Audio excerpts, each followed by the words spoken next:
Ahok diperiksa Kejagung terkait kasus korupsi minyak Pertamina. Kemendak tutup pabrik minyak kita yang sunat takaran di Karawang. Mutasi besar-besaran oleh Polri, 10 Kapolda diganti dan 10 Polwan jadi Kapolres. Hakim tolak eksepsi Tong Lembong, sidang kasus impor gula dilanjutkan. Sri Mulyani rapor APBN defisit 31,2 triliun rupiah per Februari 2025. Terungkap mobil tempat temuan kerangka manusia di Aspol Gresik milik anggota Polri.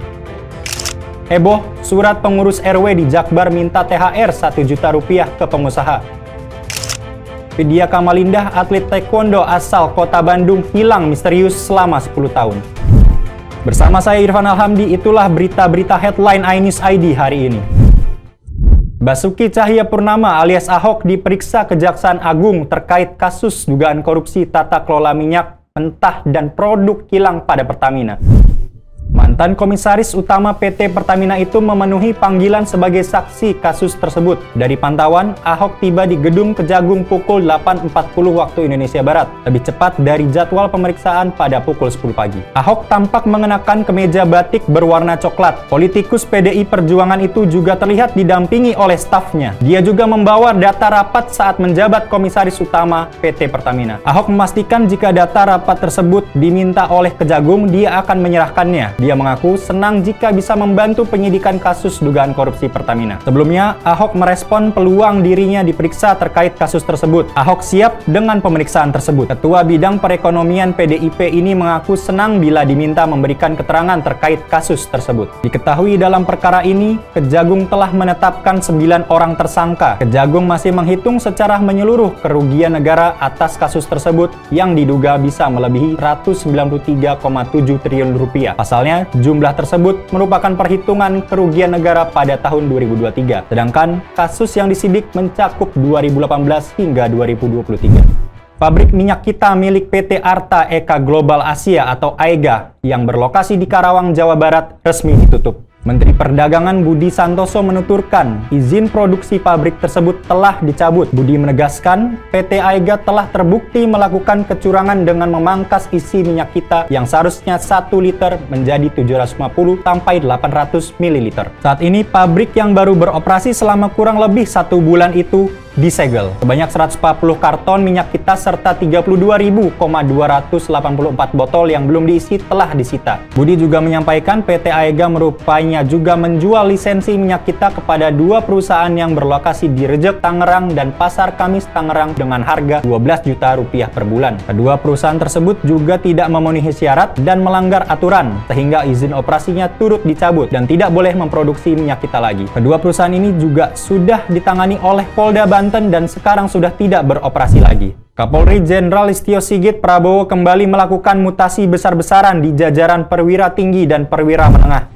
Mutasi ini tertuang dalam 6 surat telegram yang diterbitkan pada 12 Maret 2025. Total ada 1.255 personil Bayangkara yang mengalami pergeseran jabatan. Kadif Humas Polri Irjen Pol Sandi Nugroho menegaskan mutasi ini merupakan bagian dari penyelenggaraan organisasi dan strategi penguatan kelembagaan. Mutasi juga hal yang wajar dalam dinamika organisasi Polri. Dari total 1.255 personil yang dimutasi Kapolri, sebanyak 881 personil mendapat promosi jabatan. 2 pati diantaranya menduduki jabatan strategis di Mabes Polri, yakni Irjen Pol Anwar sebagai Asisten SDM Kapolri dan Irjen Pol Suwondo Nainggolan sebagai Asisten Logistik Kapolri. Sementara itu, Kapolri juga menunjuk 10 Kapolda baru. Ke-10 Kapolda baru tersebut yakni Kapolda Bengkulu Brigjen Pol Mardiono, Kapolda Sulsel Irjen Rusdi Hartono, Kapolda Jawa Timur Irjen Nanang Afianto, Kapolda DIY Brigjen Anggoro Soekartono, Kapolda Jambi Irjen Krisno Halomuan Siregar, kemudian Kapolda Kalimantan Tengah Irjen Iwan Kurniawan, Kapolda Gorontalo Irjen R. Eko Wahyu Prasetyo, Kapolda Kalimantan Timur Brigjen Endar Priantoro, Kapolda Maluku Utara Brigjen Waris Anggodo, dan Kapolda Riau Irjen Heri Heriawan. Dalam mutasi ini, sebanyak 57 polwap mendapat promosi jabatan, yang 10 diantaranya menduduki posisi Kapolres. Beberapa nama yang menonjol antara lain AKBP Kadek Citra Dewi sebagai Kapolres Jembrana Polda Bali, AKBP Veronica sebagai Kapolres Salatiga Polda Jateng, dan AKBP Heti Padmawati sebagai Kapolres Lampung Timur Polda Lampung. Majelis Hakim Pengadilan Tindak Pidana Korupsi Jakarta menolak nota keberatan atau eksepsi Thomas Trikasih Lembong alias Tom Lembong.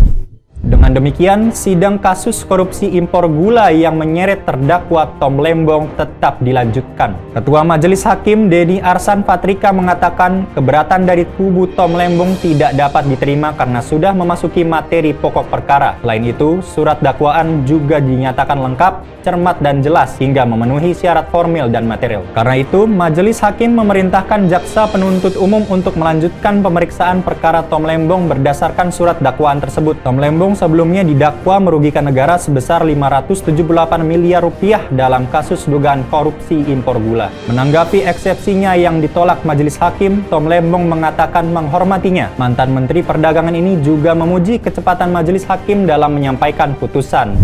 Menteri Keuangan melaporkan APBN per akhir Februari 2025 mengalami defisit sebesar 31,2 triliun rupiah atau 0,13% terhadap produk domestik bruto.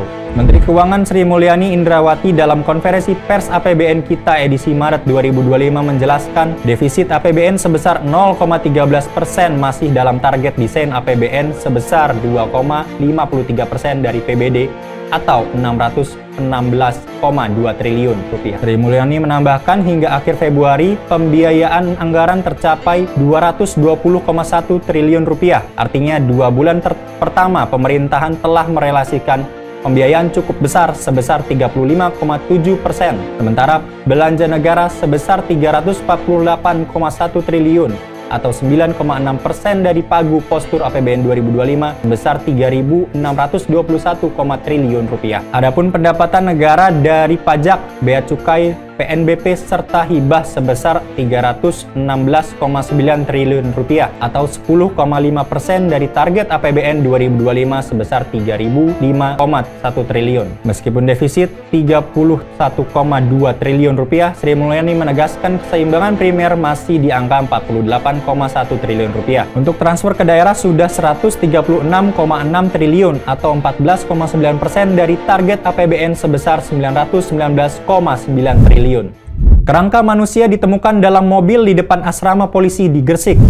Penemuan kerangka manusia ini menggegerkan warga Desa Banyu Urip, Kecamatan Ujung Pangkah, Kabupaten Gresik, Jawa Timur, Selasa kemarin. Kapolsek Ujung Pangkah, Ibtu Suwito Saputro menjelaskan belum diketahui identitas kerangka tersebut. Sementara mobil tersebut diketahui milik mantan Kanit Reskrim Polsek Ujung Pangkah, Aibda Yudi Setiawan yang kini bertugas di Polsek Panceng. Menurut Suwito, mobil tersebut sudah 5 tahun terparkir di aspal Polsek Ujung Pangkah dan tidak pernah dipakai. Awalnya, rumah di Asram Polri itu ditempati Aibda Yudi sewaktu menjabat sebagai Kanit Reskrim Polsek Ujung Pangkah sekitar 2 tahun lalu. Namun, saat ini Aibda Yudi sudah pindah tugas ke Panceng. Kronologi pengungkapan kasus penemuan kerangka bermula saat seorang warga, Gita Nurani, menerima telepon dari Kanit Reskrim Polsek Panceng, Aibda Yudi Setiawan. Saksi diminta untuk membuka mobil tersebut karena ada seseorang yang akan mengambil aki kendaraan. Setelah mengambil kunci mobil dari lemari asrama, saksi Gita membuka pintu mobil. Saat membuka pintu mobil, dia melihat ada kerangka manusia yang tergeletak di jok kiri depan mobil. Saksi segera melaporkan temuannya ke Polsek Ujung Pangkah. Hingga kini, tim bidang Dokkes Polda Jatim masih mengidentifikasi kerangka manusia yang ditemukan dalam mobil yang terparkir di asrama polisi Polsek Ujung Pangkah, Kabupaten Gresik itu. Polisi juga mengimbau kepada masyarakat yang memiliki informasi terkait untuk segera melapor ke polisi. Surat edaran berisi permintaan tunjangan hari raya dari pengurus RW di Jembatan 5, Jakarta Barat viral di media sosial. Dalam surat edaran, pengurus RW meminta 1 juta rupiah kepada para pengusaha dengan dalih menggunakan jasa parkir di wilayahnya. Surat edaran dikirimkan oleh pengurus RW yang kemudian ditujukan kepada pengguna jasa parkir. Surat ini ditandatangani oleh pengurus RW di Jembatan 5 pada Maret 2025. Pengurus turut menyertakan nominal THR yang diminta kepada setiap perusahaan, yakni sebesar Rp1.000.000. Pengusaha diminta menyerahkan THR tersebut seminggu sebelum Idul Fitri. Menanggapi surat pengurus RW di Jakbar yang minta THR kepada pengusaha itu, Kapolsek Tambora Kompol Kuku Islami bakal memanggil kedua belah pihak untuk dikonfirmasi. Saat ini pihaknya belum menerima laporan dari masyarakat yang dirugikan atas surat edaran itu. Dia pun mengimbau kepada masyarakat yang resah atas permintaan THR oleh sejumlah oknum agar segera melapor polisi. Polisi bakal menindaklanjuti laporan yang dilayangkan. Vidya Kamalindah, atlet taekwondo nasional asal Kota Bandung, Jawa Barat, hilang misterius selama 10 tahun atau sejak 2015 silam. Kabar ini menjadi viral di media sosial setelah video orang tuanya tersebar di grup WhatsApp yang meminta tolong untuk menemukan dan memulangkan Vidya. Hindarto mengatakan Vidya hilang sejak 26 November 2015. Saat itu Vidya izin kepada orang tuanya pergi ke warnet. Namun sejak saat itu Vidya hilang misterius. Saat hilang pada 2015, Vidya masih berusia 19 tahun sehingga saat ini Vidya berusia 29 tahun. Vidya merupakan atlet taekwondo berprestasi yang menjuarai berbagai kejuaraan seperti Porda ke-11 2010 dan PON. Bahkan Vidya merupakan atlet nasional taekwondo. Keluarga berupaya melakukan segala cara untuk mencari Vidya, tapi dia tak kunjung ditemukan. Pada 3 Desember 2015, Hindarto dan istrinya Khadijah menemukan sejumlah catatan nomor telepon. Satu diantaranya berhasil tersambung kepada seorang pria. Pria tersebut mengaku Vidya berada di sebuah asrama putri di kawasan Cicahem dan akhir bulan baru bisa pulang. Namun Hindarto mendesak agar Vidya diantar pulang ke rumahnya malam itu juga. Ternyata Vidya tetap tak dibawa pulang ke rumahnya. Hindarto memutuskan melapor ke Polda Jabar, namun putrinya belum juga ditemukan. Akhirnya Hindarto mencari pria yang diduga membawa putrinya. Tak lama, pria itu menghubungi Hindarto dan meminta uang tebusan 50 juta rupiah. Hindarto pun bersedia bertemu dan berencana menjebak pria itu. Pria itu berhasil ditangkap dan dibawa ke Polda Jabar. Teman dari pria itu kemudian datang sambil menyodorkan buku nikah Vidya dengan seorang pria. Hindarto telah melaporkan kasus ini ke Polda Metro Jaya atas pemalsuan dokumen karena menggunakan nama dan tanda tangannya ya di buku nikah tersebut. Saat ini, dia hanya berharap Vidya Kamalindah pulang ke rumah. Sementara itu, sebuah video yang mengaku sebagai Vidya menyampaikan klarifikasi terkait keterangan ayahnya. Vidya mengaku keluar dari rumahnya sejak 10 tahun lalu atas keinginannya sendiri. Mantan atlet ini mengatakan tidak tahan menjadi korban kekerasan oleh ayahnya. Demikian berita-berita headline iNews ID hari ini. iNews ID, cepat terpercaya.